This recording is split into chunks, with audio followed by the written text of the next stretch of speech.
Page Hindi book का 23 page 23।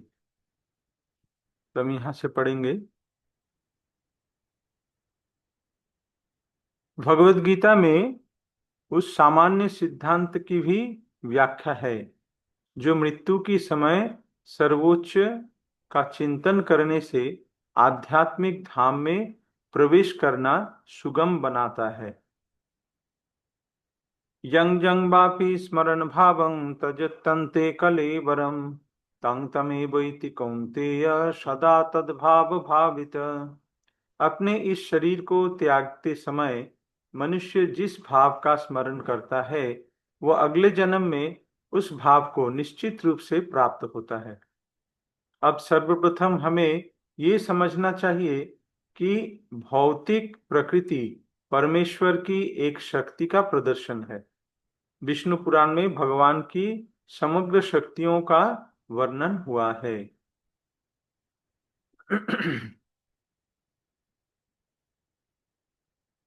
भौतिक प्रकृति परमेश्वर की ही एक शक्ति का प्रदर्शन है।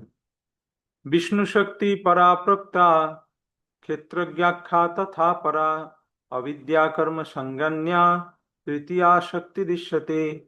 परमेश्वर की शक्तियां विविध तथा असंख्य है और वे हमारी बुद्धि के परे हैं। लेकिन बड़े बड़े विद्वान मुनियों या मुक्तात्माओं ने इन शक्तियों का अध्ययन करके इन्हें तीन भागों में बांटा है। सारी शक्तियां विष्णु शक्ति है, अर्थात वे भगवान विष्णु की विभिन्न शक्तियां हैं। पहली शक्ति परा या आध्यात्मिक है। तीन प्रकार की शक्ति में से पहला है परा प्रकृति, पराशक्ति, जो आध्यात्मिक है।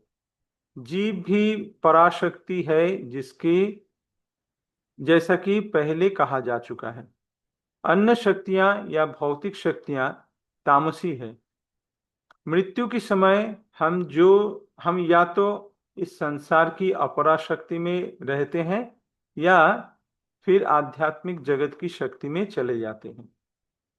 हमारा जैसे चिंतन जैसा होगा वैसा ही हमारा गति होगा। अगर मृत्यु के समय हम इस भौतिक संसार के बारे में सोचेंगे तो हम अपरा शक्ति में जाएंगे, और अगर हम भगवान के बारे में, भगवान की धाम लीला गुण के बारे में सोचेंगे तो हम परा प्रकृति में प्रवेश करेंगे, अर्थात आध्यात्मिक जगत में प्रवेश करेंगे। आध्यात्मिक जगत की शक्ति में चले अच्छा फिर आध्यात्मिक जगत की शक्ति में चले जाते हैं। अतः भगवत गीता में कहा गया है, यं यं वापि स्मरण भावं त्यजत तंते कलेवरम तं तमेवैति कौन्तेय सदा तद्भाव भावित। अपने इस शरीर को त्यागते समय मनुष्य जिस जिस भाव का स्मरण करता है वह अगले जन्म में उस भाव को निश्चित रूप से प्राप्त होता है। ये बहुत इंपॉर्टेंट है कि हम मृत्यु के समय हमारा स्मरण जैसा होगा, चिंतन जैसा होगा, उसी के अनुसार हमें अगला शरीर प्राप्त होगा। जीवन में हम या तो भौतिक या आध्यात्मिक शक्ति के विषय में सोचने के आदी हैं। हम सोचते ही रहते, कुछ ना कुछ हमें सोचना ही पड़ेगा। मन कभी शून्य नहीं रहता है, वो कुछ ना कुछ चिंतन में रहता ही है। या तो उनको भौतिक चिंतन में रखना पड़ेगा या तो आध्यात्मिक चिंतन में रहेगा। हम अपने विचारों को भौतिक शक्ति से आध्यात्मिक शक्ति में किस प्रकार ले जा सकते हैं, ऐसे बहुत से साहित्य है, यथा समाचार पत्र, पत्रिकाएं, उपन्यास आदि, जो हमारे विचारों को भौतिक शक्ति से भर देता है, भर देते हैं। इस समय हमें ऐसे साहित्य में लगे अपने चिंतन को वैदिक साहित्य को ओर मोड़ना है। हम कुछ ना कुछ सुनते ही रहते हैं, कुछ ना कुछ पढ़ते ही रहते हैं। जैसे अगर देखते हैं कितने सारे लोग कान में ईयरफोन लगा के सुनते सुनते बस में ट्रेवल करते हैं, ट्रेन में ट्रेवल करते हैं, कुछ ना कुछ ग्रंथ पढ़ते हैं। लेकिन वो जो चिंता है, वो जो श्रवण है, वो भौतिक विषयों के बारे में हो रहा है। तो हमें क्या करना पड़ेगा? चिंतन को वैदिक साहित्य की ओर मोड़ना है। हमें पढ़ने की जो आदत है उसको वैदिक साहित्य अर्थात गीता भागवत की ओर मोड़ना है। शुरू शुरू में अच्छा नहीं लगेगा, हाँ लगेगा, बोरिंग लगेगा, क्या है ये सब में तो रस नहीं है। लेकिन जब उसको थोड़ा पढ़ते जाओगे, सोचो, मानो उसको समझो या ना समझो, उसको पढ़ते जाओगे तो धीरे धीरे उसमें अंदर से मिठास आना शुरू हो जाएगा। जैसे जब ये होता है, जब जॉन्डिस होता है, पीलिया, पीलिया जब होता है तब सब कुछ कड़वा लगता है। तो उस समय मिश्री खाने के लिए बोलते हैं, मिश्री खाओ। मिश्री भी अच्छा नहीं लगता, वो भी शुरू शुरू में कड़वा ही लगता है। यद्यपि मिश्री मीठा है, कड़वा नहीं है, लेकिन उनकी रोग के कारण वो भी उनको कड़वा लगता है। लेकिन धीरे धीरे अगर वो मिश्री खाता जाएगा, एक दिन, दो दिन, तीन दिन, और जितना वो खाता जाएगा उनका रोग कम होता जाएगा और उनको वो मिठास लगने लगेंगे। तो इसी तरह हम भी इस भव रोग में हम पीड़ित हैं। हमें ये भौतिक चीजों की सोचते हुए हम करोड़ों जन्म हमारे चले गए कि हम भौतिक चीजों के बारे में ही चिंतन करते आते हैं। इसीलिए हमें भगवान के बारे में, आध्यात्मिक चिंतन में हमें कोई रुचि नहीं लगता है। लेकिन जब हम इसको करते जाएंगे, धीरे धीरे पढ़ते जाएंगे, तब हमें उसमें रुचि आएगी। अतएव महर्षियों ने अनेक वैदिक ग्रंथ लिखे हैं, यथा पुराण। ये पुराण काल्पनिक नहीं है, अपितु ऐतिहासिक लेख है। चैतन्य चरितामृत में निम्नलिखित कथन है: माया मुग्ध जीवेर नाही शत कृष्ण ज्ञान, जीवेरे कृपाय कोइला कृष्ण वेद पुराण। माया मुग्ध जीवेर नाही शतः कृष्ण ज्ञान। हाँ, भुलक्कड़ जीवों को बद्ध जीवों ने परमेश्वर के साथ अपने संबंध को भुला दिया है। भुलक हम भुलक्कड़ हैं, सब कुछ भूल जाते हैं। तो माया मुग्ध, हम माया के द्वारा मुग्ध हैं। उनको कृष्ण के बारे में उनका ज्ञान स्वाभाविक रूप में ढक चुका है। जीवेरे कृपाए कोयला कृष्ण वेद पुराण, और जीव की प्रति कृपा करके कृष्ण ने ये वेद और पुराण उपदेश किया है।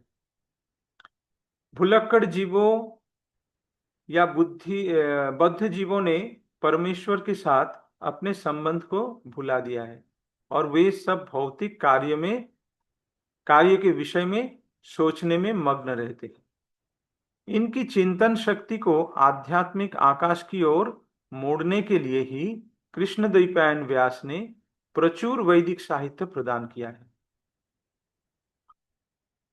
हमारा जो वर्तमान स्थिति है, हम भौतिक चीजों के बारे में ही पढ़ते हैं, सुनते हैं, चिंतन करते हैं। लेकिन इसको मोड़ने के लिए, आध्यात्मिक की ओर मोड़ने के लिए वैदिक शास्त्र का रचना हुआ है, जो कि भगवान के अवतार कृष्णद्वैपायन व्यासदेव ने किया है। सर्वप्रथम उन्होंने वेद के 4 विभाग किए, फिर उन्होंने उनकी व्याख्या पुराणों में की, और अल्पज्ञों के लिए उन्होंने महाभारत की रचना की। महाभारत में ही भगवत गीता दी हुई है। तत्पश्चात वैदिक साहित्य का सार वेदांत सूत्र में दिया गया है, और भावी पथ प्रदर्शन के लिए उन्होंने वेदांत सूत्र का सहज भाष्य भी दिया है, जो श्रीमद् भागवत कहलाते हैं। तो अल्पज्ञ लोगों के लिए महाभारत लिखे गए हैं, जिसमें कहानी के रूप में सारे जो शिक्षाएं हैं, वैदिक शिक्षा वहां पे दिया गया है, और उनकी जो सार है वो है भगवत गीता, जो हम पढ़ रहे हैं अभी। और तत्पश्चात वैदिक साहित्य के सार वेदांत दिया गया है, वेदांत सूत्र।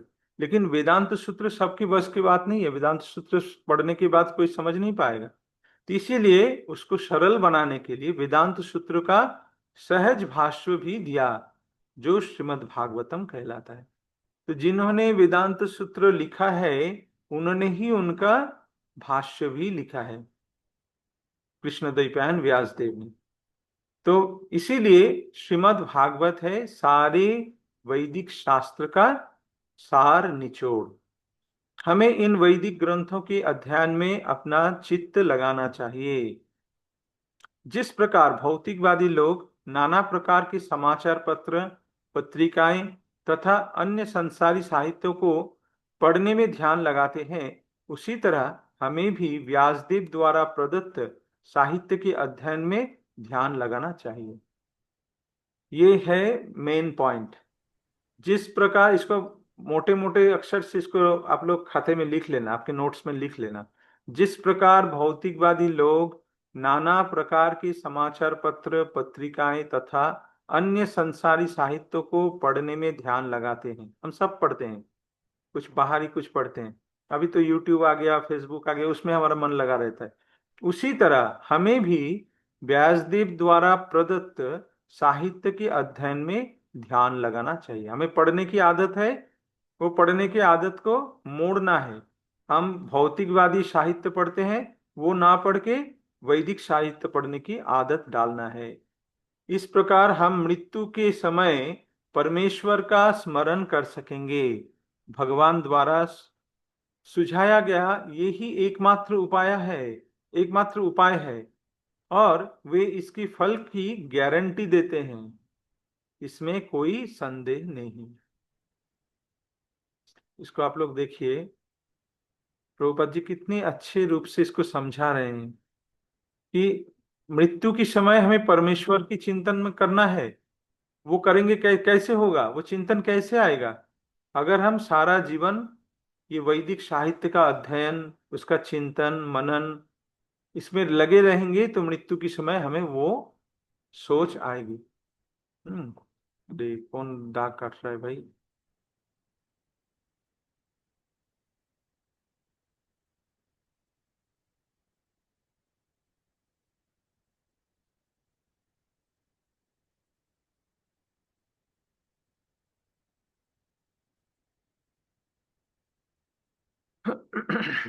इसमें कोई संदेह नहीं है, ये गारंटी भगवान का गारंटी है। और जब भगवान गारंटी देते हैं तो उसमें कोई संदेह नहीं रहता। तस्मात् सर्वेषु कालेषु मामनुस्मर युद्ध च मय्यार्पित मनो बुद्धिर्मामे वैश्यस्य संशयः। इसलिए हे अर्जुन, तुम कृष्ण की रूप में मेरा सदैव चिंतन करो। अर्जुन को भगवान बोल रहे हैं कि तुम मेरी चिंतन करो, और साथ ही अपने युद्ध कर्म करते रहो। अपने कर्मों को मुझे अर्पित करके तथा अपने मन एवं बुद्धि को मुझ पर स्थिर करके तुम मुझे निश्चित रूप से प्राप्त करोगे। भगवत गीता 8.3 8.7। हे अर्जुन, तुम मेरी मेरा चिंतन करो, तुम मेरी रूप का, मेरे इस बारे में सब कुछ चिंतन करो, और साथ ही अपने युद्ध कर्म करते रहो। मतलब भगवान कभी कर्म छोड़ने के लिए नहीं कहा। भगवान कहे कि कर्म भी करो, लेकिन तस्मात् सर्वेषु कालेषु माम अनुस्मरयुत, मुझे स्मरण करते हुए युद्ध करो, और अपने कर्मों को मुझे अर्पित करो। मय्यार्पित मनोबुद्धि, अपने मन एवं बुद्धि को मुझ पर स्थिर करके तुम मुझे निश्चित रूप से प्राप्त करोगे। ये है उपाय। तो हमें, हमारा ये जीवन है, हमारा प्रिपरेशन टाइम। जैसे एग्जाम आता है ना, एग्जाम आएगा कब? मृत्यु की समय एग्जाम होगा। और अभी हमारा क्या है? अभी हमारा प्रिपरेशन का टाइम है। अभी हम नहीं जानते हैं एग्जाम, स्कूल की एग्जाम में, कॉलेज की एग्जाम में हम जानते हैं कि एग्जाम कब है, लेकिन हमारे जीवन का एग्जाम हम नहीं जानते कि कब है। हमें दिन स्थिर नहीं है। आज भी हो सकता है, 50 साल बाद भी हो सकता है। मतलब हमारी मृत्यु कब आएगी वो हमें पता नहीं है। इसीलिए ऑलवेज बी प्रिपेयर्ड, हर समय खुद को तैयार रखना है। इसके लिए क्या करना पड़ेगा? हमें जितना काम कर्म करते हैं उसमें भगवान की चिंतन कीजिए। और आपका जो फ्री टाइम है, फ्री टाइम में आप मोबाइल मत चलाइए, यूट्यूब शॉर्ट्स ये सब मत देखकर, इसके इसके ऊपर ध्यान मत देकर ये भगवत गीता और भगवत श्रीमद् भागवत का अध्ययन कीजिए, पाठ करिए, क्लास में आइए। जैसे इसे क्लास में लाने के लिए हमें फोन करना पड़ता है, स्वतः लोग बहुत कम आते हैं। उनको डेली उनको मैसेज डालना पड़ता है, किसी किसी को डेली फोन करना पड़ता है। नहीं फोन करेंगे तो आज तो नहीं है, कल आएंगे। तो ऐसा नहीं, ये आपके अंदर से होना चाहिए। मैं करना चाहता हूँ, मैं सुनना चाहता हूँ, इसीलिए आपको आना पड़ेगा। ठीक है ना? शुरू शुरू में ठीक है। वे वे अर्जुन से उसके कर्म, वृत्ति, पेशा को त्याग कर केवल अपना स्मरण करने के लिए नहीं कहते हैं। ये देखिए कितनी सुंदर। भगवान कभी भी कोई अव्यवहारिक बात का परामर्श नहीं देते हैं। अवास्तव, अव्यावहारिक मतलब that is not practical. Impractical कोई भी भगवान नहीं कहते हैं। इस जगत में शरीर के पालन हेतु मनुष्यों को कर्म करना होता है। अच्छा, यहां से कौन पढ़ सकते हैं? हैंड रेस कीजिए, कौन पढ़ेंगे? इस जगत में किसको पढ़ना है? हैंड रेस कीजिए। अच्छा, राज राजेश्वर प्रभु पढ़िए। इस जगत में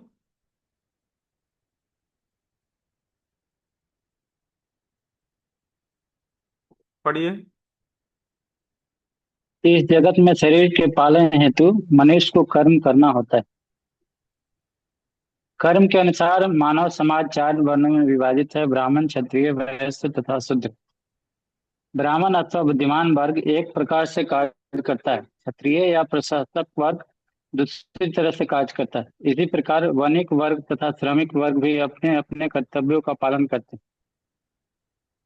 मानव समाज में चाहे कोई श्रमिक हो, वणिक हो, प्रशासक हो या किसान हो, या फिर चाहे वह सुरक्षित वर्ग का तथा साहित्यिक हो, वैज्ञानिक हो या धर्मशास्त्रज्ञ हो, उसे अपने जीवन यापन के लिए कार्य करना होता है। अतः वे भगवान अर्जुन से कहते हैं कि उसे अपनी वृत्ति का त्याग नहीं करना है, हम्म। अपितु वृत्ति में लगे रहकर कृष्ण का स्मरण करना चाहिए।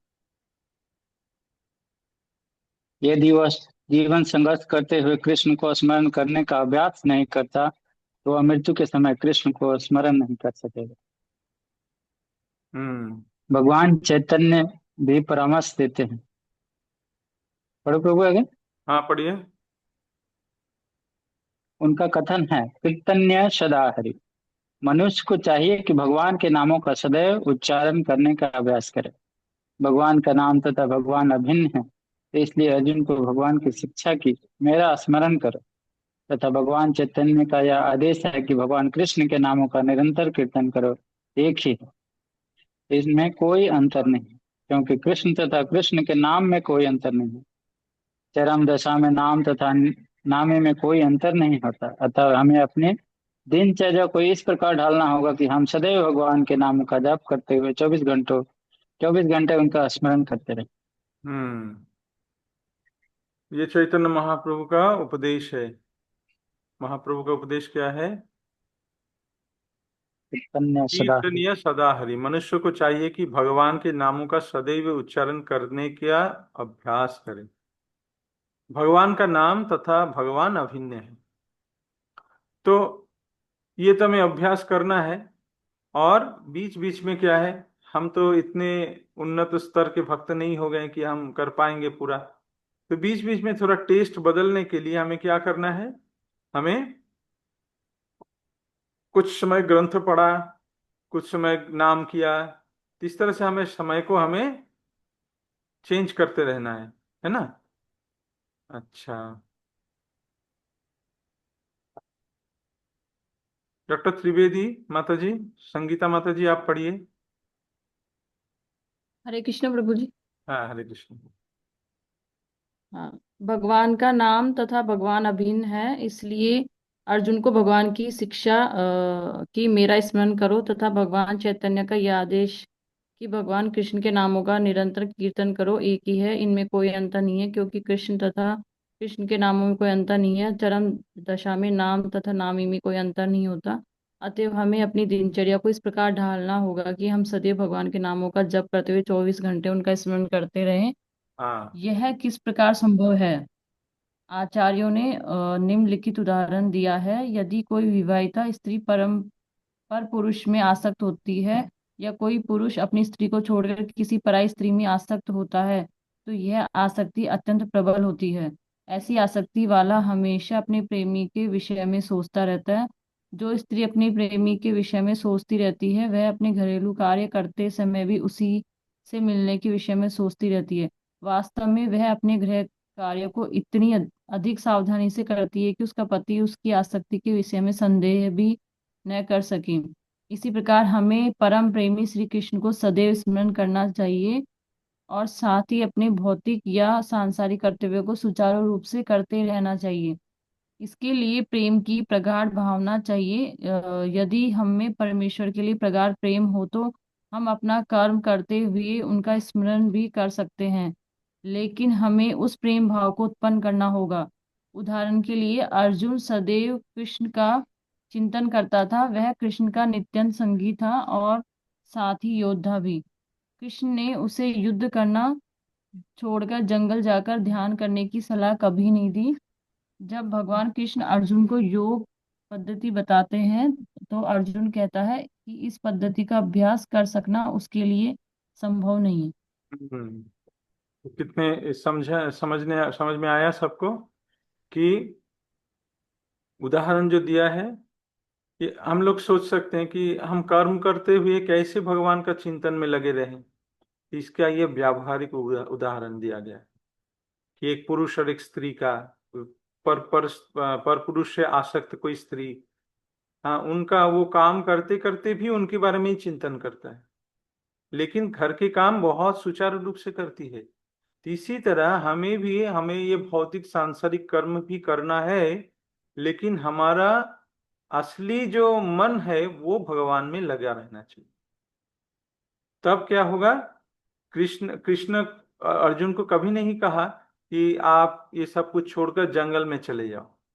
आपका बहुत अच्छा बिजनेस है, बहुत अच्छा नौकरी है, आपको हम नहीं बोलेंगे, कृष्ण नहीं बोलेंगे कि आप ये नौकरी छोड़ो और मुझे प्राप्त करने के लिए जंगल जाओ। नहीं, आपका जो कर्म है उसको करते रहिए, लेकिन उसमें आप भगवान को हर समय चिंतन करते रहिए, जैसे वो उदाहरण दिया गया। ये उदाहरण सबको याद रखना, आपको पास नोटबुक होना चाहिए सबके पास, कि नोटबुक में ये उदाहरण आपको नोट करना चाहिए। तो कि आप जब किसी को क्लास देंगे, आप जब किसी को पढ़ाएंगे या तो आप किसी को समझाएंगे, तब आप ये उदाहरण दे सकें। ये सिर्फ ऐसा नहीं कि ये कोई मतलब कहानी नहीं है, कोई स्टोरी बुक नहीं है कि हम पढ़ेंगे बस हो गया चला गया। नहीं, हमें इसको धारण करना है। कैसे स्मरण करना है? उस स्मरण का उदाहरण का हमें याद रखना है। इसीलिए हमें ये सब थोड़ा थोड़ा नोटबुक में लिखना चाहिए। अच्छा, इसके बाद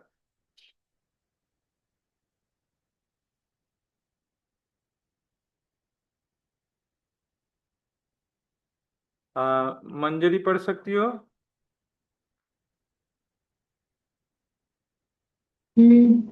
पढ़ो। कहाँ से? ये जो अर्जुन उवाच है। अर्जुन उवाच ह्योऽयं ह्योऽयं योगयं योगः योगस्तया प्रोक्त साम्येन मधुसूदन। मैं बोल रहा हूं, आप लोग पीछे पीछे बोलिए। जो हयं योगस्तया प्रोक्तो साम्येन योग मधुसूदन एतस्याहं न पश्यामि चंचलात्तात् स्थितिं स्थिराम। अभी पढ़ो। अर्जुन ने कहा। अर्जुन ने कहा, हे मधुसूदन, आपने जिस योग पद्धति का संक्षेप में वर्णन किया है वह मेरे लिए अव्या अव्यवहारिक अव्यावहारिक तथा तथा अव्यवहारिक तथा असत। असरित हिंदी नहीं पढ़ पाती प्रतीत हो? होती है, क्योंकि मन अस्थिर तथा चंचल है। लेकिन भगवान कहते हैं, योगिनामपि सर्वेषां मद्गतो अंतरात्मना श्रद्धावान् भजते यो मां समे युक्तो तमामतात्। रुको रुको रुको रुको रुको मेरे, संपूर्ण रुको रुको। योगिनामपि सर्वेषां मद्गतेनान्तरात्मना श्रद्धावान भजते यो मां समे युक्त तमो मतः। अभी पढ़ो। संपूर्ण योगियों में जो श्रद्धावान योगी भक्तियों के द्वारा मेरी आज्ञा का पालन करता है, आप अपने अंतर में मेरे बारे में सोचता है और मेरी दिव्य प्रेम भक्तिमय सेवा करता है, वह योग में मुझसे परम घनिष्ठता पूर्वक युक्त होता है और सब में श्रेष्ठ है। यही मेरा मत है। अतएव जो देव परमेश्वर का चिंतन करता है वह एक ही समय में सबसे बड़ा योगी, सर्वोच्च ज्ञानी तथा महानतम भक्त है। अर्जुन से भगवान आगे कहते हैं कि क्षत्रिय होने के कारण वह युद्ध का त्याग नहीं कर सकता, किंतु यदि वह भगवान कृष्ण का स्मरण करते हुए युद्ध करता है तो वह मृत्यु के समय कृष्ण का स्मरण कर सकेगा, परंतु इसके लिए मनुष्य को भगवान को की दिव्य प्रेम भक्तिमय सेवा में पूर्णतया समर्पित होना होगा। तो ये भगवान ये 6वां अध्याय की अंतिम श्लोक है। योगी नाम अपि सर्वेशांग मद गतेन अंतरात्मना। भगवान कहते हैं कि संपूर्ण मतलब संपूर्ण योगियों में जो श्रद्धावान योगी भक्ति योग के द्वारा मेरी आज्ञा का पालन करते हैं, सारे योगियों में से जो योगी मेरी भक्ति योग से मेरी आज्ञा का पालन करते हैं और अपने अंतर में मेरे बारे में सोचता रहता है, मद गतेना अंतरात्मना, ऐसी श्रद्धावान होकर जो भजना करता है, सौम्य युक्त तमो मतः, युक्त युक्ततर युक्त तमो, ये गुड बेटर बेस्ट, अच्छा है, इससे अच्छा है, सबसे अच्छा है, ये युक्त तम सुपरलेटिव डिग्री यूज हुआ है। तो भगवान कहते हैं जो प्रेम भक्तिमय भाव से मेरा सेवा करता है वो योगी में मुझसे परम घनिष्ठता पूर्वक युक्त होता है और सब में श्रेष्ठ है। ये ही मेरा मत है, ये भगवान का मत है।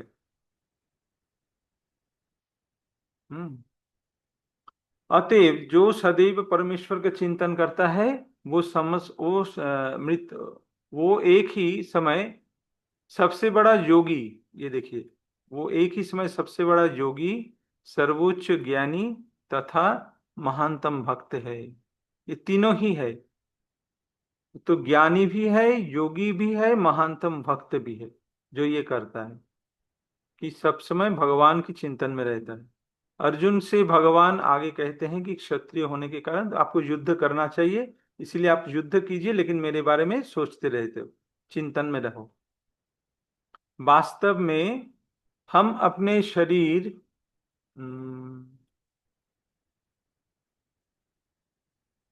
4321 क्या नाम है, क्या नाम है आपका? 4321 दे दिया, बताइए आपका नाम बताइए, अनम्यूट कीजिए।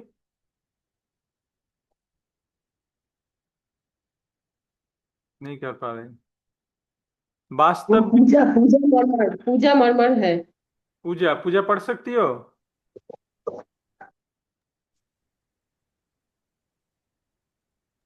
पढ़ो। मैं पढ़ू प्रभु जी? हाँ पढ़ो। वास्तव में वास्तव में हम अपने शरीर से नहीं अपितु अपने मन तथा बुद्धि से कर्म करते हैं। अतएव यदि मन तथा बुद्धि सदैव परमेश्वर के विचार में मग्न रहे तो स्वाभाविक है कि इंद्रियां भी उनको सेवा में लगी रहेंगी। इंद्रियों के कार्य कम से कम बाहर से तो वे ही रहते हैं, लेकिन चेतना बदल जाती है। भगवत गीता हमें सिखाती है कि किस प्रकार मन तथा बुद्धि को भगवान के विचार में लीन रखा जाए। ऐसी तल्लीनता से मनुष्य भगवत धाम को जाता है। यदि मन कृष्ण की सेवा में लग जाता है तो सारी इंद्रियां ईश्वरतः उनकी सेवा में लग जाती है। यह कला है और यही भगवत गीता का रहस्य भी है कि श्री कृष्ण के विचार में पूरी तरह मग्न रहा जाए। हाँ, आधुनिक बस मनुष्य यहाँ तक। तो ये है प्रैक्टिकल जो सॉल्यूशन। सब लोग कहेंगे कि आप भक्ति करो भक्ति करो, लेकिन कैसे करें, इसका प्रैक्टिकल सॉल्यूशन प्रभुपाद जी देते हैं कि हमें अपने शरीर से नहीं अपितु अपने मन तथा बुद्धि से कर्म करते हैं हम।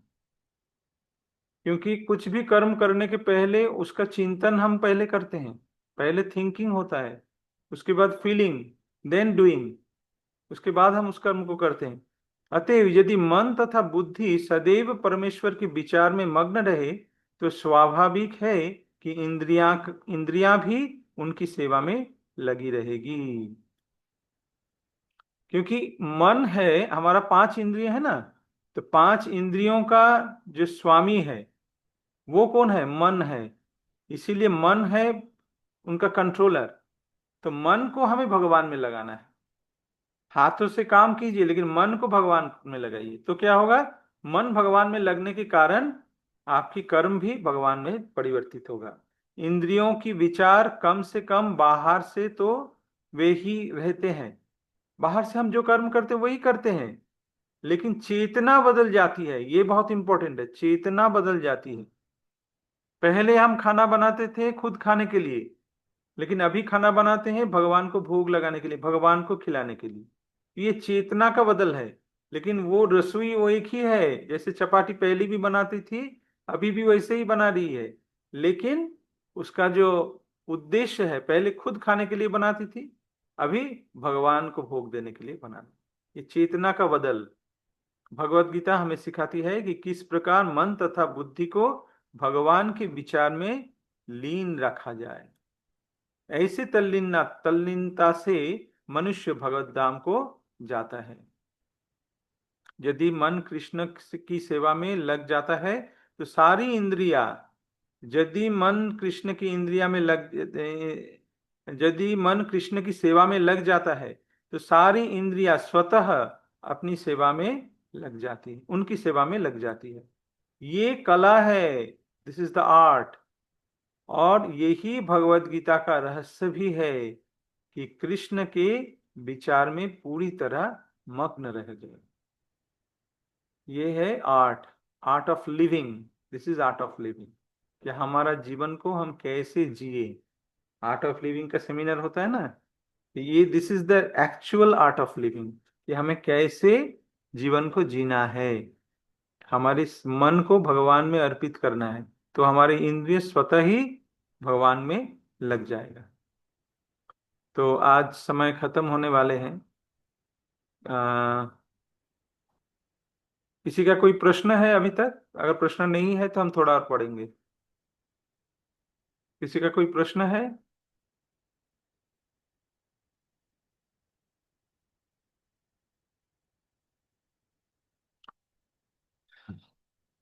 प्रभु जी, संदीप प्रभु जी, हरे कृष्णा। डॉक्टर साहब। हरे कृष्णा प्रभु जी। हाँ, आप जुड़े हैं, बोलिए आप कुछ। हाँ, अभी जुड़ पाया हूँ, अभी भी ड्राइव करके उतरा हूँ, मैं कार ओ में था। अच्छा अच्छा, ठीक है ठीक है, ओके ओके ओके, ठीक है हाँ, ओके। वैसे मैं पढ़ लूंगा, आप बताइए कहाँ से पढ़ना है। नहीं नहीं नहीं, आप ड्राइव कीजिए, अभी अभी तो नहीं, ठीक है, कोई बात नहीं। ठीक है। Okay okay. ठीक है प्रभु। हाँ हाँ, मुकेश प्रभु थोड़ा पढ़िए। किसी का कोई प्रश्न नहीं है तो थोड़ा पढ़ते हैं। आधुनिक मनुष्य ने आधुनिक मनुष्य ने चंद्रमा चंद्रमा तक पहुंचने के लिए नहीं, कठोर एक काम संघर्ष कीजिए, आपका किया है। आपका ये कम है, बैंडविड्थ कम है। आप एक ये आपका वीडियो ऑफ करके पढ़िए तो आवाज अच्छा आएगा। पढ़िए। आधुनिक मनुष्य ने चंद्रमा तक पहुंचने के लिए कठोर संघर्ष किया है, लेकिन उसने अपने आध्यात्मिक उत्थान के लिए कठिन प्रयास नहीं किया। यदि मनुष्य को 50 वर्ष आगे जीना है तो उसे चाहिए कि उसे थोड़े समय को भगवान का स्मरण करने के अभ्यास में लगाए। यह अभ्यास भक्ति योग है। श्रीमद् भागवतम 7:5-23। श्रवणम कीर्तनम विष्णु विष्णु स्मरणम स्मरणं पद पाद सेवनम सेवनम अर्चनं बंदनं दास्यं अर्चनम वंदनम दास्यम सखम साख्य आत्मनिवेदनम। मात्यम निवेदनम। हम्म, पढ़िए। ये 9 विधियां है जिसमें से श्रवण सबसे सुगम है। भगवत गीता का किसी स्वरूप सिद्ध व्यक्ति से श्रवण उस व्यक्ति को भगवान के चिंतन की ओर मोड़ देगा। इससे परमेश्वर का स्मरण होगा और शरीर छोड़ने पर आध्यात्मिक शरीर प्राप्त होगा जो परमेश्वर की संगति के लिए उपयुक्त है। हाँ, भगवान मनुष्य ने आगे तो कहते हैं, यहाँ तक, बस यहाँ तक, आज यहाँ तक ही पढ़ेंगे, कहा 3 मिनट बाकी है। मनुष्य ने चंद्रमा तक पहुंचने के लिए तो कठोर संघर्ष किया है, लेकिन उसने अपने आध्यात्मिक उत्थान के लिए कठिन प्रयास नहीं किया। यदि किसी के जीवन के 50 वर्ष और बाकी है, हमारा कितना वर्ष बाकी है पता नहीं, 50 वर्ष तो बाकी नहीं है, तो उसे चाहिए कि उसे थोड़े से समय को भगवान का स्मरण करने की अभ्यास में लगाए। 9 प्रकार से भगवान की भक्ति किया जाता है। श्रवणम कीर्तनम विष्णु, श्रवण, कीर्तन, स्मरण, पाद सेवनम। पाद सेवनम मतलब भगवान की श्री चरण का सेवा करना। अर्चनन, भगवान की पूजा आरती करना, अर्चनन। वंदनम, वंदना करना। दास्यम, दास्य भाव से भगवान की सेवा करना। और सख्य भाव, सख्यम आत्मनिवेदन, और सख्य भाव से और संपूर्ण रूप से खुद को भगवान को समर्पित करके, ये 9 विधियों में से भगवान की आराधना किया जाता है। इससे परमेश्वर का स्मरण होगा और शरीर छोड़ने पर आध्यात्मिक शरीर प्राप्त होगा जो परमेश्वर की संगति के लिए उपयुक्त है। हमारा जो वर्तमान शरीर है ये भगवान की संगति के लिए उपयुक्त नहीं है, क्योंकि भगवान सच्चिदानंदमय है और हम भौतिक शरीर है हमारा। तेल और जल में कोई मिश्रण नहीं होता है। तो इसी तरह हमें चिन्मय शरीर प्राप्त करना होगा। वो कैसे होगा? जब हम ये 9 विधियों से भगवान की स्मरण में, कीर्तन में लगेंगे, तब हमें आध्यात्मिक शरीर प्राप्त होगा जो परमेश्वर की संगति के लिए उपयुक्त है। इसी का कोई प्रश्न है?